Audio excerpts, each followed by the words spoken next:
దేవునికి స్తోత్రం. ఈ దిన పరిశోధకుడైన దేవాదేవుడైన యెహోవా పరిశుద్ధ వాగ్దానం. దేవుడు అబ్రహామును పరిశోధించెను. ఆదికాండం 22:1. ప్రియా పరిశోధకుడైన దేవాదేవుని బిడ్డలారా, జీవముగల యేసుక్రీస్తు ఉన్నతమైన నామములో మీ అందరికీ నా హృదయపూర్వకమైన శుభాభివందనాలు ఈ ఉదయకాల సమయంలో తెలియజేస్తున్నాను. మన దేవుడు పరిశోధకుడు, సాతాను శోధకుడు. దేవుడు పరిశోధిస్తాడు, సాతాను శోధిస్తాడు. ప్రియ జీవముగల దేవుని బిడ్డలారా, దేవాదేవుని యొక్క కృపను బట్టి, దేవాదేవుని యొక్క కాపుదలను బట్టి మనం నేడు సజీవులుగా ఉండగలుగుచున్నామంటే దేవాదేవుని యొక్క శాశ్వతమైన ప్రేమ మనతో కూడా ఉండగలుగుచున్నది. ఆ సంగతులను జరిగిన తరువాత దేవుడు అబ్రహామును పరిశోధించెను. ఎట్లనగా, ఆయన అబ్రహామా అని పిలువగా అతడు చిత్తం ప్రభువా అనెను.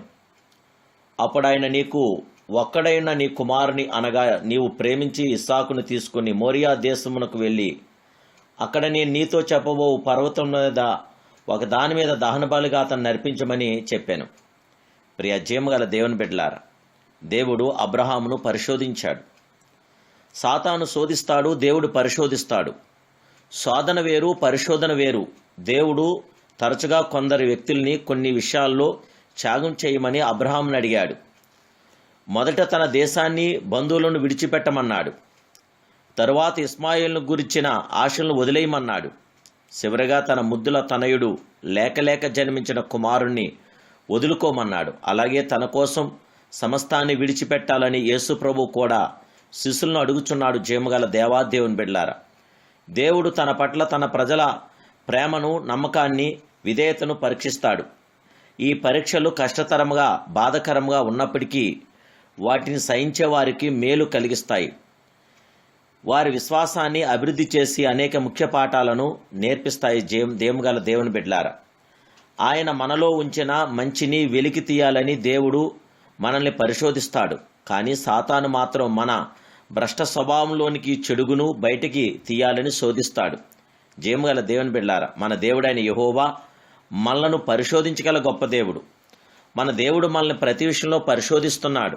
మనం ఎలా ఉండగలుగుతున్నాం, మనం ఏం చేస్తున్నాం, దేవుడు ప్రతి విషయంలో మన ఓర్పు ఎంత, మన నిరీక్షణ ఎంత, మనం ఎంతవరకు ప్రభుతో కొనసాగుచున్నాం, మన యొక్క ఆలోచనలు దేవుడి మీద ఉన్నాయా, లోకం మీద ఉన్నాయా, ప్రతి విషయాన్ని పరిశుద్ధాత్మ దేవుడు పరిశోధించి మన విషయంలో పరిశోధకుడిగా ఆయన నిలిచాడు. కానీ సాతాను మనల్ని శోధిస్తున్నాడు, వేధిస్తున్నాడు, బాధిస్తున్నాడు. కనుకన సాతాను శోధిస్తున్నాడు, దేవుడు పరిశోధిస్తున్నాడనే సంగతి గుర్తించి పరిశుద్ధాత్మ దేవదేవునికి మహిమార్థంగా దేవాదేవుడైన యెహోవా అబ్రహామును పరిశోధించాడు.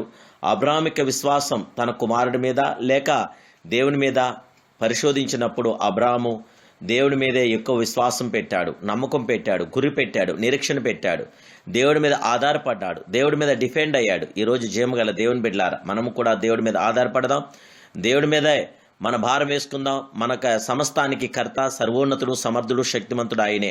ఆ దేవాదేవుని యొక్క శాశ్వతమైన కృప మనతో ఉండటానికి ఆ జీవముగల దేవుని మనం ప్రార్థన చేసి ఆయన కృపలో మనం నింపడదాం. పరిశుద్ధాత్మ దేవుని యొక్క శాశ్వతమైన కృప మీతో నాతో ఉండటానికి ప్రార్థన. మహాపరిశుద్ధుడు, మహోన్నతుడు, సర్వోన్నతుడైన మా ప్రియ పరిశోధకుడు అయిన పరమ తండ్రి, ఈ ఉదయకాల సమయంలో మమ్మలను ప్రేమించిన గొప్ప దేవుడా నీకు స్తోత్రాలు. నైనా అబ్రహామును పరిశోధించిన దేవుడా, మమ్మల్ని కూడా పరిశోధించిన ప్రభువా నీకు స్తోత్రాలు. అయ్యా, మీ చిత్తానుసారంగా మేము జీవించడానికి, నీ యందు నిరీక్షణ, విశ్వాసం కలిగి మేము బ్రతకడానికి మీ కృప మాకు దయచేయండి. దేవా నీకు స్తోత్రాలు. పరిశుద్ధాత్మ దేవుడా నీకు స్తోత్రాలు. దేవా నువ్వు కీడు విషయమై శోధింపబడినారు.